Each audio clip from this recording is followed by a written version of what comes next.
আল্লাহ রাব্বুল আলামিন বলেন, লা ইয়ানালাল্লাহা লুহুমুহা ওয়ালা দিমাউহা ওয়ালাকিন ইয়ানালুহুত তাকওয়া মিনকুম।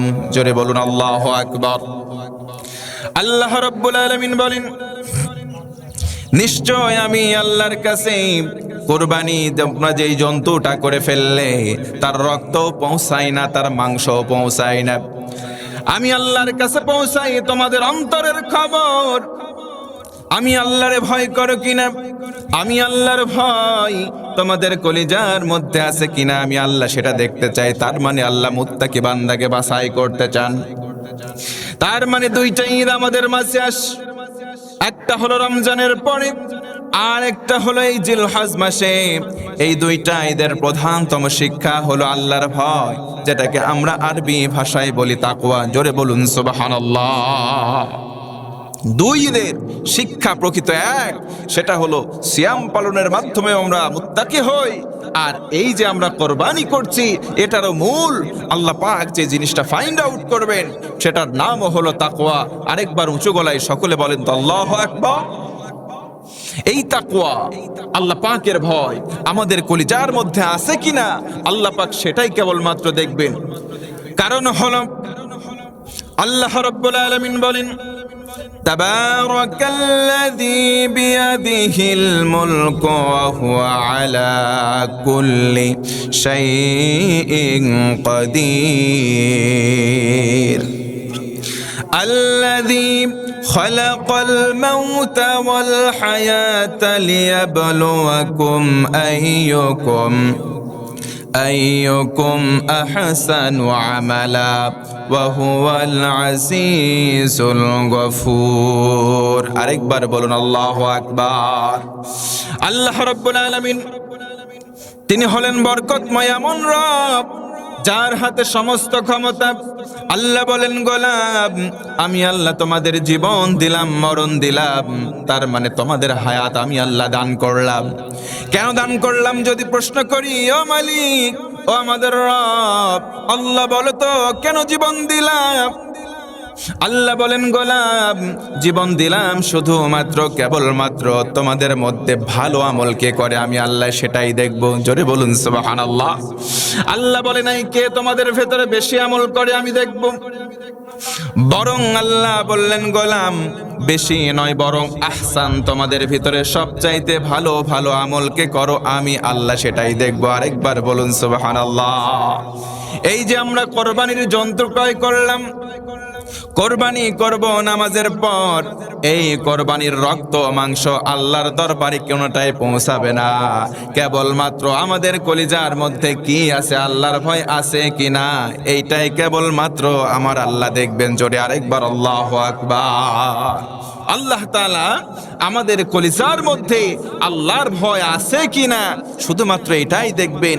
অন্য কোনো কিছু দেখার আল্লাহ পাকের ইখতিয়ার নাই, আল্লাহ পাক দেখবেন না সেটা। আল্লাহর সব কিছু অবজারভেশন করলেও শুধুমাত্র আল্লাহ দেখবেন যে তোমার অন্তরের মধ্যে কি আছে। কত লক্ষ টাকা দিয়ে তুমি তোমার জন্তু কিনেছো সেটা আল্লাহ দেখবেন না। নবীজি সাল্লাল্লাহু আলাইহি ওয়াসাল্লাম আল্লাহা লা ইয়ানজুরু ইলা সুওয়ারিনা, তুমি কোন গাড়িতে চলাফেরা করো সেটাও আল্লাহ দেখে না, তুমি কোন বাড়িতে থাকো আল্লাহ সেটাও দেখে না, তুমি কি খাও না খাও সেটাও আল্লাহ দেখে না, বরং আল্লাহ দেখে তোমার কলিজার মধ্যে আল্লাহ পাকের ভয় আছে কিনা, অর্থাৎ অন্তরটা আল্লাহ দেখে। এজন্য নবী আমার বলেন, আখলিস দীনাক ইয়াকফিকাল আমালুল কলিল, অল্প আমল যদি তোমার হয় নাজাতের জন্য যথেষ্ট হবে। তবে শর্ত একটা, আখলিস দীনাক, তুমি তোমার অন্তরকে স্বচ্ছ করে নাও। নবী আমার বলেন, অন্তর যার স্বচ্ছ হবে আল্লাহ সুবহানাহু ওয়া তাআলা তার অল্প আমল হলেও তাকে নাজাত দিয়ে জান্নাতে বানাবেন। জোরে আরেকবার সুবহানাল্লাহ। আমরা এজন্য বেশি আমল নয়, অল্প আমল করে আল্লাহর জান্নাতে যেতে পারি যদি সে আমলটা কবুল হয়। নবী আমার ভিন্ন হাদিসে বলেন, আমার কোনো উম্মতের যদি একটা আমলও কবুল হয়, যদি একটা আমলও কবুল হয়ে যায়, এই একটা আমলকে কেন্দ্র করে আল্লাহ সুবহানাহু ওয়া তাআলা ওই বান্দাটাকে জান্নাতি বানায় দেবেন। আরেকবার জোরে বলুন তো সুবহানাল্লাহ। ইব্রাহিম পয়গম্বর আলাইহিস সালাতু ওয়াস সালাম চারটি চেতনার প্রথম চেতনা তিনি লালন করেছেন আত্মসংস্কার করার মাধ্যমে। 2 নম্বর তিনি পারিবারিক সংস্কারের চেষ্টা করেছেন। তার মানে এখান থেকে আমাদেরও শিক্ষা হলো আগে নিজেকে সংস্কার করতে হবে, এরপরে পারিবারিক সংস্কারের কাজে নিজেকে নিয়োগ করতে হবে। আল্লাহ রাব্বুল আলামিন ইব্রাহিম পয়গম্বর আলাইহিস সালাম তার পারিবারিক সংস্কারের কথা কোরআনে কারীমের মধ্যে জানালেন, ওয়া ইদ ক্বালা ইব্রাহিমু লিআবিহি আযার আতাত্তাখিযু আসনামান আলিহাতান ইন্নী আরাকা ওয়া কওমাক ফি যালালিম মুবিন। জোরে বলুন আল্লাহু আকবার। আল্লাহ রাব্বুল আলামিন বলেন, যখন ইব্রাহিম খলিলুল্লাহ আলাইহিস সালাতু ওয়াস সালাম তার পরিবারে তার পিতার কাছে শরণাপন্ন হলেন, পিতাকে ডেকে বললেন, আব্বাজান, আমি আপনাকে দেখতে পাচ্ছি এবং আপনার কওমকে আমি দেখতে পাচ্ছি এমন একটা আসনাম, এমন একটা মূর্তি পূজা করছেন, এই মূর্তি পূজাকে আপনারা ইলাহ রূপে গ্রহণ করেছেন। এই সমস্ত কিছু প্রকাশ্য একটা ভ্রান্তির মধ্যে আপনারা যেই পূজা করছেন, যেই দেব দেবীর পূজা করছেন, এটা প্রকাশ্য একটা দলাল ছাড়া অন্য কিছু হতে পারে না, প্রকাশ্য পথভ্রষ্ট ছাড়া এটা কিছুই হতে পারে না। বাবাকে যখন সংস্কারের কাজে হাত দিলেন, তখন ইব্রাহিম আলাইহিস সালাতু ওয়াস সালামের পিতা উত্তর দিলেন, ক্বালা আরাগিবুন আতা আন আলিহাতি ইয়া ইব্রাহিম লা ইল্লাম তানতাহি লা আরজুমান্নাক ওয়া আহজুরনি মালিয়া। ইব্রাহিম আলাইহিস সালামের পিতা তখন বললেন, ইব্রাহিম, তুমি তোমার কাজকে যদি বন্ধ করে না দাও, তুমি তোমার তাওহীদের দাওয়াত যদি বন্ধ না করো, সাবধান হয়ে যাও, এই যে প্রস্তর খণ্ড মানে পাথর দিয়ে তোমার মাথায় আমি আঘাত করব। তুমি যদি তাওহীদের দাওয়াত দেওয়া বন্ধ না করো, পিতা হয়ে পুত্রকে বললেন, পাথর দিয়ে তোমার মাথার উপরে আঘাত করব, এমনকি তোমার মাথা আমি ফাটিয়ে দেব। জোরে বলুন নাউজুবিল্লাহ। বাপ যখন সন্তানকে বলছে তুমি তাওহীদের দাওয়াত বন্ধ করো, সন্তান থেমে থাকে নাই, পিতাকে দাওয়াত দেওয়ার দায়িত্ব। কারণ হলো নবী আমার বলেন, বাল্লিগু আন্নি ওয়ালাউ আয়া, আমার পক্ষ থেকে একটা বাণীও যদি পাও সেটা পৌঁছিয়ে দাও। আমরা এখান থেকে জানতে পারি ইব্রাহিম আলাইহিস সালাতু ওয়াস সালাম তার পক্ষ থেকে দায়িত্ব ছিল তাওহীদের দাওয়াত তিনি পৌঁছে দিয়েছেন।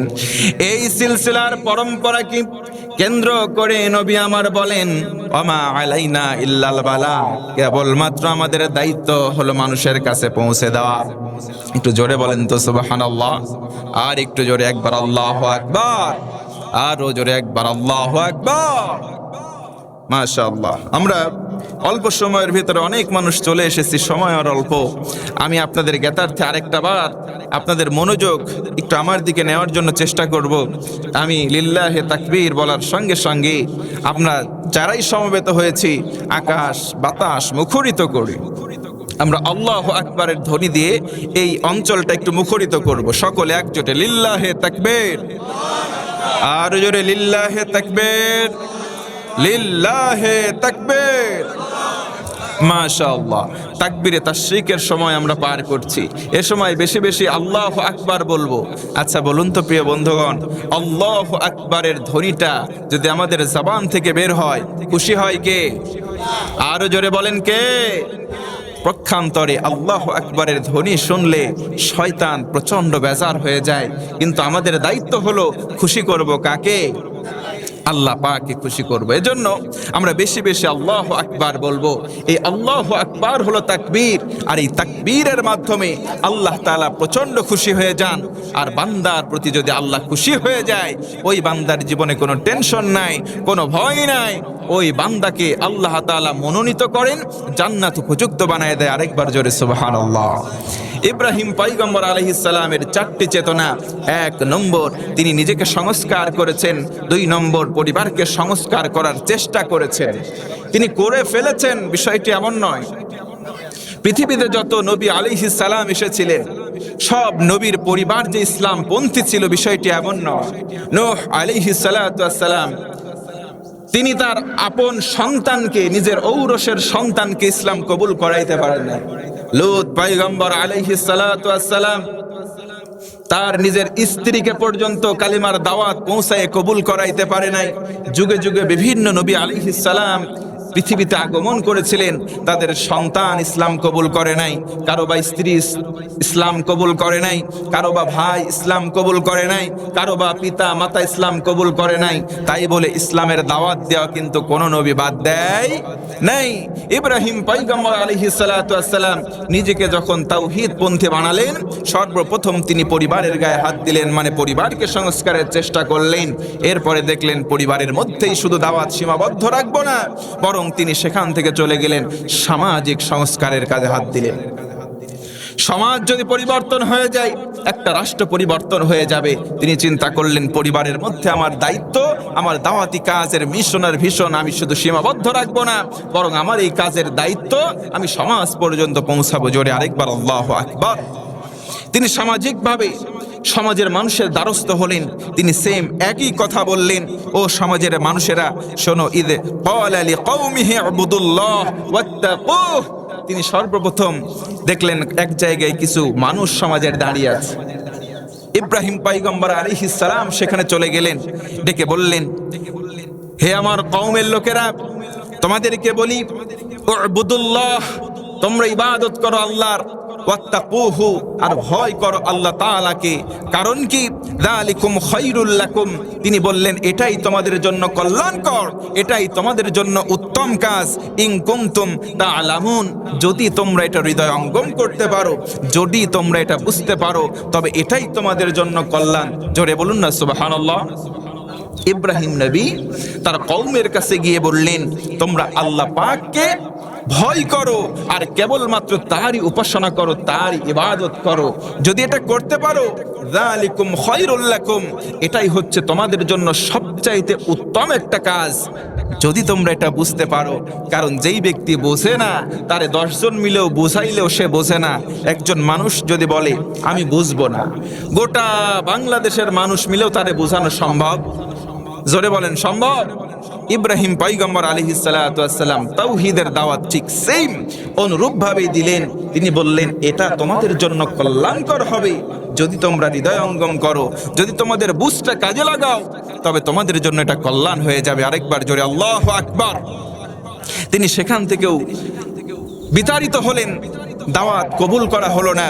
এরপরে তিনি রাষ্ট্রীয় সংস্কারের কাজে হাত দিলেন। তিনি চিন্তা করলেন, না রে, জনগণের দ্বারে দ্বারে গেলাম, জনগণের কানে কানে গেলাম, জনগণের হাত ধরে ধরে তাওহীদের দাওয়াত দিলাম, জনগণকে একত্রিত করে তাওহীদের দাওয়াত দিলাম, কেউ তো কবুল করে না, কি করা যায়? সরাসরি তিনি নমরুদের একেবারে আসনে চলে গেলেন, নমরুদের দ্বারস্থ হলেন, নমরুদের সামনাসামনি হয়ে তিনি চিন্তা করলেন যদি রাষ্ট্র পরিবর্তন হয়ে যায়, হেডকোয়ার্টার যদি পরিবর্তন হয়ে যায়, গোটা সমাজ এমনিতেই পরিবর্তন হবে। জোরে আল্লাহু আকবার। এই যে মসজিদের পানির একটা ট্যাঙ্কি আছে না, ট্যাঙ্কির মধ্যে যদি একটা ইঁদুরের বাচ্চা পড়ে মরে যায়, দুর্গন্ধ হবে কি হবে না? সবাই বলেন হবে কি হবে না? তাহলে আমরা যদি চিন্তা করি, ট্যাপ চালু করলাম, পানি এভাবে নিলাম, ওযু করার সময় নাকে পানি দিলাম, অথবা কুলি করার জন্য মুখে নিলাম, দুর্গন্ধ যদি লাগে, তাহলে আমাদের মাথার ভিতরে একটা টেনশন বেড়ে যাবে, চিন্তা বেড়ে যাবে। নিশ্চিতভাবে ট্যাঙ্কির মধ্যে অথবা পাইপলাইনের মধ্যে কোনো না কোনো কিছু পচে মরে গিয়েছে। আমাদের উচিত হবে কি, যে ওই জায়গায় গিয়ে ওই পচা জিনিসটা, ইঁদুর হোক, ব্যাঙ হোক, অন্য যাই হোক, ওইটা ফেলে দেওয়া। আপনি যদি চিন্তা করেন ট্যাপের পানি ছেড়ে দিয়ে রাখো, সারা দিন যদি ট্যাপের পানি পড়তে থাকি, আচ্ছা ভাইরা বলেন তো, ওই দুর্গন্ধ কি বিদায় হবে? সবাই বলেন হবে? আপনি ট্যাপের মুখ খুলে রাখলেন, পানি যদি সারা দিন, একদিন, 2 দিন, 1 মাস ধরে উপরে যায়, টাঙ্কি যদি ফাঁকা না হয়, যেমনি ভাবে দুর্গন্ধ দূর হবে না, তেমনি ভাবে মাথার মধ্যে ভূত রেখে এই মানুষের বডির দ্বারা ভালো কোনো কাজ আশা করা যায়? ঠিক অনুরূপ সমাজের মধ্যে যদি সমাজপতি খারাপ হয়ে যায়, রাষ্ট্রের মধ্যে যদি দায়িত্বশীল খারাপ হয়ে যায়, তেমনি ভাবে গোটা সমাজ গোটা রাষ্ট্রে ভালো কিছু আশা করা সম্ভব হয় না। ঠিক এই জন্যই ইব্রাহিম খলিলুল্লাহ আলাইহিস সালাতু ওয়াস সালাম নমরুদের দরবারে চলে গেলেন, তাকে সরাসরি ইসলামের দাওয়াত প্রদান করলেন। কারণ কি? কারণ হলো যদি ইসলাম কবুল করে নমরুদ, গোটা রাজ্য এমনিতেই পরিবর্তন হবে। জোরে বলেন আল্লাহু আকবার। এজন্য আমরা যারা তার সন্তান, ইব্রাহিম আলাইহিস সালাতু ওয়াস সালামের 4টি সংস্কার: 1 নম্বর, নিজেকে আগে সংশোধন করুন; 2 নম্বর, পরিবারকে সংশোধনের চেষ্টা করুন; 3 নম্বর, সমাজকে সংস্কারের চেষ্টা করুন; 4 নম্বর, বিভিন্নভাবে রাষ্ট্রের বিভিন্ন দায়িত্বশীলদের কাছাকাছি হয়ে তাদেরকে সংস্কারের চেষ্টা করুন। কারণ হেডকোয়ার্টার সঠিক তো ট্যাপের গোড়া ভালো হয়ে যাবে, টাঙ্কি পরিষ্কার তো ট্যাপ দিয়ে স্বচ্ছ পানি বের হবে, হেডকোয়ার্টার পরিষ্কার তো গোটা সমাজের মধ্যে শান্তির ফুলকো দ্বারা প্রবাহিত হবে। কথা বলেন ঠিক কিনা? প্রিয় বন্ধুগণ, এজন্য আমরা ইব্রাহিম খলিলুল্লাহ আলাইহিস সালাতু ওয়াস সালামের প্রেরণাকে কাজে লাগিয়ে বাকিটা জীবন যতদিন বেঁচে থাকি চলার চেষ্টা করব। জোরে বলেন ইনশাআল্লাহ। আর একটু জোরে বলেন ইনশাআল্লাহ। আপনারা কি কেউ কষ্ট পাচ্ছেন? কষ্ট হয়? কারণ শুকরিয়া আদায় করতে হয় এই কারণে যে আমরা আবহাওয়াটা আমাদের অনুকূলে পেয়েছি, প্রতিকূলে নাই। সারা দেশে কম বেশি বৃষ্টি হচ্ছে। সকালে খবর পেলাম সিলেট, সুনামগঞ্জ, ছাতক ওই সাইডে পরিচিত কয়েকজনের সঙ্গে কথা বলে জানলাম গত রাত থেকে বৃষ্টি শুরু হয়েছে এবং ওই বৃষ্টি নাকি আজ দুপুর পর্যন্ত একেবারে লাগাতার চলতে থাকবে। চিন্তা করেন, আমাদের এখানে বৃষ্টি নাই, আমরা মরতেছি, আর ওরা বৃষ্টি অতিরিক্ত হওয়াতে বিপদে পড়ছে। এজন্য কোনো কিছু অতিরিক্ত ভালো? জোরে বলেন ভালো? কোনো কিছু অতিরিক্ত ভালো না। আমরা আল্লাহ পাকের কাছে রহমতের বৃষ্টি চাই। আল্লাহ তাআলা যেন আমাদের রহমতের বৃষ্টির ফুলকোধারা দিয়ে গোটা সমাজটা যেন শীতল করে দেয়, পড়ে না আমিন। আল্লাহ তাআলার কাছে আমরা যে কোরবানি করব, এই জন্তুর রক্ত মাংস কিচ্ছু পৌঁছায় না। আল্লাহর কাছে যেটা পৌঁছায় সেটা হলো আমাদের তাকওয়া, আল্লাহর প্রতি ভয়। আল্লাহ তাআলার হাবিব সাল্লাল্লাহু আলাইহি ওয়াসাল্লাম বলেন, মান আকালা তাইয়িবান ওয়া আমিলা ফি সুন্নতি ওয়া আমিনান নাসা বাওয়াইকাতুন দাখালাল জান্নাহ। জোরে বলুন সুবহানাল্লাহ। আর একটু জোরে বলেন না সুবহানাল্লাহ। আল্লাহ নবীজি বলেন, যে ব্যক্তি হালাল খাদ্য খাবে এবং ওই অনুপাতেই জীবন পাত করতে থাকবে, তার মানে হারামের কোনো অংশ তার মধ্যে প্রবেশ করাবে না, হালাল খেয়ে খেয়ে জীবনটা পরিচালনা করবে। নবী বলেন, ওয়া আমিলা ফি সুন্নতি, এবং আমার সুন্নাতকে অনুসরণ করে জীবনের বাঁকে বাঁকে সে সুন্নাতকে অনুসরণ করবে, সুন্নাতকে গাইডলাইন হিসেবে রাখবে। আল্লাহ রাসূল বলেন, ওয়া আমিনান নাস, এমনকি তার দ্বারা অন্যান্য সমাজস্থ মানুষগুলো নিরাপদে থাকবে। আজকে সমাজে অনেক মানুষ আছে, আমার আপনার অনিষ্ট থেকে অন্য কেউ বাঁচতে পারে না। নবীজি বলেন, শুধু হালাল খেলেই হবে না, বরং হালাল খাওয়ারের পাশাপাশি আমল করতে হবে সুন্নাহ অনুযায়ী, এবং মানুষকে নিরাপত্তা দিতে হবে। আমার হাত দ্বারা, আমার জবান দ্বারা অন্য কোনো মানুষ যাতে করে কোনো কষ্ট না পায়। নবীজি বলেন, যদি এই 3টা কাজের সিকিউরিটি, এই 3টা কাজের গ্যারান্টি কেউ দিতে পারে, আল্লাহ রাসূল বলেন, সে ব্যক্তি দাখালাল জান্নাহ উইদাউট এনি কন্ডিশন, কোন রকম শর্ত বাদ দিয়ে আল্লাহ তাআলা তার জান্নাতে প্রবেশ করার সুযোগ দিবেন। জোরে বলুন সুবহানাল্লাহ। শর্ত কয়টা? 3টা। সকলে বলেন শর্ত কয়টা? 1 নম্বর, হালাল খাবার ভক্ষণ করতে হবে। 2 নম্বর, জীবন পরিচালনা করতে হবে নবী করিম সাল্লাল্লাহু আলাইহি ওয়াসাল্লামের সুন্নাহ মোতাবেক। আর 3 নম্বর, আমার আপনার দ্বারা সমাজের অন্য মানুষরা যাতে করে কোনো কষ্ট না পায়, এই নিরাপত্তা প্রদান করতে হবে। এই 3টা কাজের গ্যারান্টি যদি কেউ দিতে পারে, নবীজি আমার বলেন, সেই ব্যক্তিকে আল্লাহ সুবহানাহু ওয়া তাআলা সরাসরি কোনো শর্ত বাদ দিয়ে শুধুমাত্র 3টা আমলের উপরে ইস্তেকামাত, এস্টাবলিশ থাকার কারণে আল্লাহ সরাসরি জান্নাতি বানিয়ে দেবেন। আমরাও যারা এখানে সমবেত হলাম, এই 3টা কাজের উপরে আল্লাহ পাকের কাছে কমিটমেন্ট দিলাম, আল্লাহ এখন থেকে আমরা হারাম কোনো খাবার খাবো না। কারণ ইনশাআল্লাহ হালাল খাবো সবাই, ইনশাআল্লাহ বলেন। 2 নম্বর, সুন্নাহ মোতাবেক আমরা সকল আমল করব, আরেকবার বলেন ইনশাআল্লাহ। আর 3 নম্বর, আমরা অন্য মানুষকে অন্যায়ভাবে কোনো কষ্ট দিব না। সমাজের অন্য যারাই আছে আমরা তাদের প্রতি এমন সহনশীল আচরণ দিব। আমরা এমনভাবে উদাত্ত আহ্বান জানাচ্ছি, এমনভাবে সহনশীল হব, তাদের প্রতি ভালোবাসা দেখাবো, আমরা দয়ার্দ ভাব প্রদর্শন করব, তাদেরকে আমরা আমান নিরাপত্তা প্রদান করব। যদি করতে পারি, দুইটা কাজ আমাদের জন্য সহজ। এক, হালাল খাবো, দুই, আমরা সুন্নাহ মানবো। হুজুর, 3 নম্বরটা তো করতে পারবো না। আমার আপনার হাত থেকে নিজের আপন ভাই পর্যন্ত অনেক সময় রক্ষা পায় না, নিজের আপন বাবা পর্যন্ত সন্তানের হাত থেকে রক্ষা পায় না, কিন্তু এটা অনেক কঠিন কাজ। নবীজি আমার বললেন, এই 3টার সমন্বয় যখন টাইমিং হয়ে যাবে, কেবলমাত্র তখন ওই মানুষগুলোই আল্লাহ পাকের জান্নাতে মেহমান হবে। আরেকবার জোরে সোরে বলেন সুবহানাল্লাহ। পেছনে অনেক মানুষ আসছেন, অনেক জায়গা আছে, আজকে পর্যাপ্ত জায়গা করা হয়েছে, পরিবেশ সুষ্ঠু। আপনারা সকলে বসে পড়ুন ইনশাআল্লাহ। আমরা এই যে কোরবানি করছি, এই কোরবানিটা সর্বপ্রথম আমার দিকে মনোযোগ বাড়ান। মনোযোগ আছে আপনাদের? সকলে একটু 2 হাত উঁচু করেন।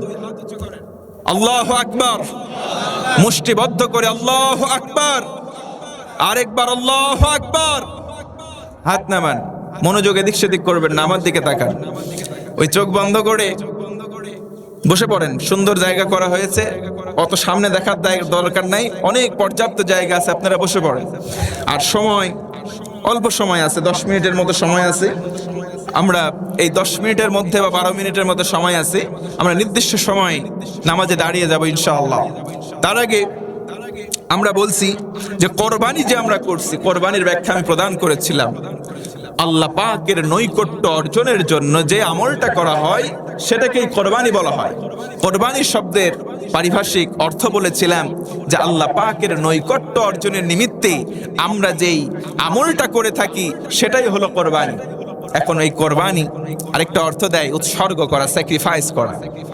সর্বপ্রথম আমাদের অন্তরের মধ্যে, সবার অন্তরের মধ্যে একটা পশু আছে, যেই পশু জন্তু আমরা আজকে কোরবানি করব, শুধু সেটাই জন্তু নয়, বরং আমাদের প্রত্যেকের অন্তরের মধ্যে একটা করে জন্তু আছে যেটা খারাপ জন্তু। এই জন্তুটারে আগে কোরবানি করতে হবে। আমরা আমাদের অন্তরের জন্তুটাকে যদি আগে কোরবানি করতে পারি, ওই জন্তু কোরবানির আগে আমাদের অন্তর স্বচ্ছ হবে। আর আল্লাহ তাআলা এই স্বচ্ছ অন্তরের অধিকারী মানুষদেরকে আগে গ্রহণ করবেন। কারণ আল্লাহ বলেছেন, আল্লাযী খালাকাল মাউতা ওয়াল হায়াতা লিয়াবলুয়াকুম আইয়ুকুম আহসানু আমালা। ওই যে আহসান ইসমে তাফসীলের সিগা, সবচাইতে ভালো আমল, মানে সবচাইতে ভালো অন্তরওয়ালা কারা, তাদের অন্তরগুলো আল্লাহ দেখবেন, তাদের আমলগুলো কমও যদি হয় আল্লাহ তাআলা ওই আমলকে কবুল করে জান্নাত উপযুক্ত বানায় দেবেন। জোরে একবার উঁচু গলায় পড়েন সুবহানাল্লাহ। একটি ঘটনা বলে আজকে আমি আলোচনা শেষ করব। আব্দুল্লাহ ইবনে মুবারক রাহমাতুল্লাহি আলাইহি, তার জীবনের যে স্যাক্রিফাইস, তার জীবনের যে ত্যাগ, এই ত্যাগটা, এই উৎসর্গটা তার জীবনটাকে কিভাবে পরিবর্তন করেছে, তার মান শান কিভাবে গগনচুম্বী করেছে, আমরা এই ঘটনাটা শেষ করে নামাজের দিকে যাব ইনশাআল্লাহ। পড়েন। শুধুমাত্র এই পশু জবেহ করাই কোরবানি নয়, বরং কোরবানি নিজের জীবন হতে পারে, নিজের অর্থ হতে পারে, নিজের ঐশ্বর্য হতে পারে। যা কিছু আপনি আল্লাহর নৈকট্য অর্জনের জন্য বিসর্জন করবেন সেটাই কোরবানি। আব্দুল্লাহ ইবনে মুবারক রাহমাতুল্লাহি আলাইহি তৎকালীন সমসাময়িক সময়ে জগৎ বিখ্যাত একজন আলেম ছিলেন। তিনি ফরজ হজ একবার আদায় করেছেন, নফল হজ করার জন্য নিয়ত করেছেন। আব্দুল্লাহ ইবনে মুবারক রাহমাতুল্লাহি আলাইহি একটা গ্রুপ করেছেন, 4-5 জনের বন্ধু, তারা সবাই একসঙ্গে হজে যাবে। তো অর্থ গচ্ছিত করেছে, অর্থ সঙ্গে নিয়ে অমুক দিন নির্দিষ্ট সময় তারা বাড়ি থেকে বের হবে। ঠিক ওই সময় যখন বের হবেন, ঘরের দরজায় তার ছোট্ট সন্তানটা, ছেলে সন্তান এসে হাউমাউ করে ডুকরে ডুকরে কান্না শুরু করেছে। আব্দুল্লাহ ইবনে মুবারক ডেকে বলে, বাবা তুমি কেন কান্না করছো? ছোট্ট সন্তান হাউমাউ করে কান্নার গতি বাড়িয়ে দিয়ে বলে, আব্বা আমি গিয়েছিলাম অমুকের বাড়িতে, পাশের বাড়ি, ওদের বাড়ি গোশত রান্না হয়েছে, আমি গোশত চেয়েছিলাম, আমারে গোশত দেয় নাই। আমি আবার গিয়েছিলাম, গোশত চেয়েছি, সেবারও দেয় নাই। 2-3 চাওয়ার পরে যখন গোশত দেয় নাই, আমি আবার গিয়ে গোশত চেয়েছি, আমারে গোশত তো দেয় নাই। সর্বশেষ আমার গালে এইভাবে ধরছে, চর মারে নাই, মুখটা ঘুরিয়ে বাড়ির দিকে দিয়ে গলায় ধাক্কা দিয়ে বের করে দিয়েছে। আমি দুঃখ পেয়েছি, কষ্ট পেয়েছি, গোশত দেয় নাই আব্বা, আমার গোশত খেতে খুব ইচ্ছা করে। হযরত আব্দুল্লাহ ইবনে মুবারক রাহমাতুল্লাহি আলাইহি সন্তানকে সঙ্গে নিলেন, বললেন চলো তো বাবা। তার বাড়িতে গিয়ে সালাম দিলেন, অমুক বাড়িতে আছে নাকি? সঙ্গে সঙ্গে বাড়ির মালিক বাড়ি থেকে বের হয়ে এসে বলে, জগৎ বিখ্যাত একজন আলেম, আপনি আমার বাড়িতে এসেছেন, আমার জন্য কল্যাণকর। কেন এসেছেন? আপনি খবর দিলে আপনার বাড়িতেই তো আমি চলে যেতাম। আব্দুল্লাহ ইবনে মুবারক তিনি বললেন, এটা আমার সন্তান। বাড়ির মালিক ডেকে বলে, আমি আপনার সন্তানকে ভালোভাবে চিনি। জোরে কন্যা সুবহানাল্লাহ। আপনার সন্তানকে আমি ভালোভাবেই চিনি। আমার সন্তান তোমার বাড়িতে এসেছিল? হ্যাঁ এসেছিল। তোমার বাড়িতে গোশত রান্না হয়েছে? হ্যাঁ আমার বাড়িতে গোশত রান্না হয়েছে। তোমার বাড়িতে গোশত রান্না হয়েছে, আর এই গোশত আমার সন্তান তোমার কাছে এসে গোশত রান্না, এই রান্না করা গোশত একটু চেয়েছে, আর তুমি এই গোশতটা দাও নাই, ভালো কথা দাও নাই। গলায় ধাক্কা দিয়ে কেন বের করে দিলে? গলায় ধাক্কা দিয়ে কেন বের করে দিলে? চক্ষু দিয়ে দরদর করে পানি পড়ে। বাড়ির মালিক ডেকে বলে, ইমাম সাহেব, আমি আপনাকে চিনি, আপনি হলেন সাহেবে মাল, আপনি একজন যোগ্য মানুষ, আপনার অর্থের কোনো ঘাটতি নেই। কিন্তু দুঃখের বিষয় হলো আমি বিগত কয়েকদিন যাবত কাজের জন্য ময়দানে গিয়েছি, কিন্তু কোনো কাজ পাই নাই। আমারে কাজে নিয়োগ দেবে এমন কোনো মালিক পাই নাই। আমার বাড়িতে যারা আমার পরিবারস্থ সদস্যবৃন্দ রয়েছে, কয়েকদিন যাবত অনাহারে দিন পার করছে, ঠিক মতো খাবার দাবার খাই নাই। ঠিক মতো না খেতে পেরে আমিও কোনো কাজ না পেয়ে আজকে বাধ্য হয়ে যখন মাঠ থেকে আসছিলাম, কাজ না পেয়ে আসার পথে দেখলাম একটা মরা জন্তু পড়ে আছে। এই গরুর কাছে গেলাম, নির্দিষ্ট পরিমাণ মরা গরুর গোশত আমি ওখান থেকে সংগ্রহ করে আমার বাড়িতে এসে রান্না করেছি, কারণ আমি জানি ওই অতটুকুন হারাম খাওয়া আমাদের জন্য হালাল, আমাদের জীবন প্রায় চলে যাচ্ছে। আমি ওটাই রান্না করছি, আমার পরিবারের সবার জন্য এটা খাওয়া হালাল হলেও আপনার সন্তানের জন্য এটা খাওয়া হালাল না। আমি তো জানি, এই কারণে আপনার সন্তানকে 3-4 বার বলেছি, শোনে নাই। সর্বশেষে আমি জোর করে তাকে গলা ধাক্কা দিয়ে বের করে দিয়েছি। জোরে কন্যা আল্লাহু আকবার। এবার ইমাম সাহেবের কথা শুনে তারও চোখ দিয়ে দরদর করে পানি পড়ে। বলে, ভাই একটু দাঁড়াও, আমি আসছি। সন্তানকে হাত ধরলেন, বাড়িতে নিয়ে গেলেন, বললেন, বাবা এখানে বসো। এবার সঙ্গী সাথে চলে এসছে, বলে, আব্দুল্লাহ ইবনে মুবারক তুমি কই? চলো হজে যাই, সময় হয়ে গিয়েছে।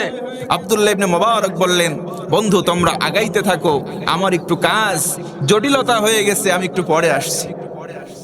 তিনি যে গচ্ছিত অর্থটা রেখেছিলেন, অর্থটা নিলেন, দৌড়ে তিনি ওই বাড়ির মালিকের কাছে চলে গেলেন।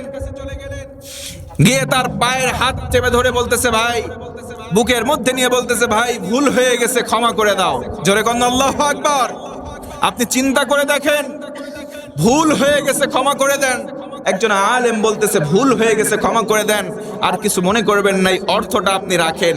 এটা আমি হজ করার জন্য নিয়ত করেছিলাম, হজ আমি জীবনে ফরজ আদায় করেছি, এটা আমার জীবনের নফল হজ ছিল, আমি এই হজে যাব না, এই অর্থটা আপনাকে দিলাম, আপনি আপনার কাজে ব্যয় করেন।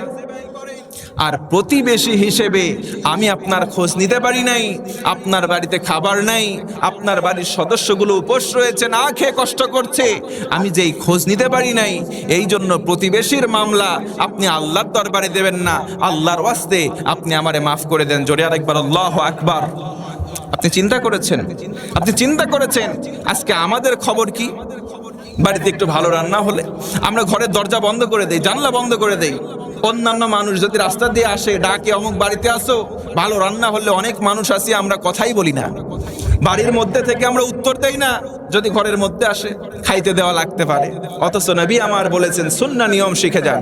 নবী আমার বলেছেন, যখন ভালো কোনো খাবার তুমি তোমার ঘরেতে পাকাবার রান্না করবা, তখন পরিমাণে একটু ঝোল অন্তত বেশি করে দাও। জোরে কোন সুবহানাল্লাহ। একটু ঝোল বেশি করে দাও। আব্দুল্লাহ ইবনে মুবারক সেখান থেকে চলে গেলেন, হজে আর যেতে পারলেন না। এবার হজ থেকে তার সঙ্গী সাথীরা ফিরে এসেছে। হঠাৎ করে আব্দুল্লাহ ইবনে মুবারকের সঙ্গে দেখা। আব্দুল্লাহ ইবনে মুবারক, হজ থেকে কবে আসলে? কেন, আমি তো এবছর হজে যাইনি। কি বলো, ইয়ার কি করো কেন, মস্করা করে কেন? হজে যাওনি মানে? আমরা তো আগে আগে চলে গেলাম, তুমি তো পরে গেলা, তো তুমি কবে হজ থেকে আসলাম? আমরা তো আসলাম। আব্দুল্লাহ ইবনে মুবারক আবার ডেকে বলে, আমি তো হজে যাই নাই। আবার ডেকে বলে, না তুমি তো হজে গিয়েছো, আমি যখন তাওয়াফ করছিলাম আমি দেখতে পেলাম তুমি আমার সামনে সামনে হজ করতেছো, তাওয়াফ করতেছো, জোরে কর না আল্লাহু আকবার। আরেকজন সঙ্গী বলে, আমি যখন ওই যে জামরায় কঙ্কর নিক্ষেপ করছিলাম তখন আমি দেখতে পেলাম তুমি আমার পাশেই, কিন্তু তোমার পর্যন্ত আমি যাব এই সুযোগটা আমি পাই নাই। তোমাকে দেখতে দেখতে আবার কোথায় যেন অদৃশ্য হয়ে গেলে, খুঁজে পেলাম না। তুমি নিশ্চয় হজে গিয়েছো? বলে, আল্লাহি আমি এবছর হজে যাই নাই, জোরে কর আল্লাহু আকবার। সেদিন তাকে স্বপ্নে দেখানো হলো, আব্দুল্লাহ ইবনে মুবারক, তুমি যে হজে যাও নাই, কিন্তু তোমার যে স্যাক্রিফাইস, তোমার যে কোরবানি, তোমার যে ত্যাগটা আল্লাহর খুশির জন্য করেছো, এটা আল্লাহ পাক কবুল করে নিয়েছেন। আর এই তোমার কোরবানিটা, তোমার স্যাক্রিফাইসটা আল্লাহ পাকের কাছে এতটা পছন্দের হয়েছে যে আল্লাহ সুবহানাহু ওয়া তাআলা তোমার পক্ষে একটা ফেরেশতাকে তোমার শেকেল দান করে এবছরের হজ তোমার পক্ষ থেকে করিয়ে ফেলেছেন, জোরে কর আল্লাহু আকবার। শুধু তাই নয়, বরং এই বছর যারাই হজ করেছে তোমার এই স্যাক্রিফাইসকে সম্মান করণার্থে আল্লাহ সুবহানাহু ওয়া তাআলা প্রত্যেকের হজকেও কবুল করেছেন। আরেকবার জোরে বলুন আল্লাহু আকবার। এজন্য আমি শিক্ষা দিতে যাচ্ছিলাম যে শুধুমাত্র কোরবানি এই জন্তু জবাই নয়, শুধুমাত্র কোরবানি এই পশু কোরবানিই নয়, বরং কোরবানি হচ্ছে মানুষের প্রতিটা সেক্টরে, প্রতিটা বিষয়ে মানুষের উৎসর্গ করা, ত্যাগ করা, এটাই হচ্ছে কোরবানি। কোরবানি হচ্ছে এক কথায় আল্লাহ পাকের নৈকট্য অর্জনের জন্য।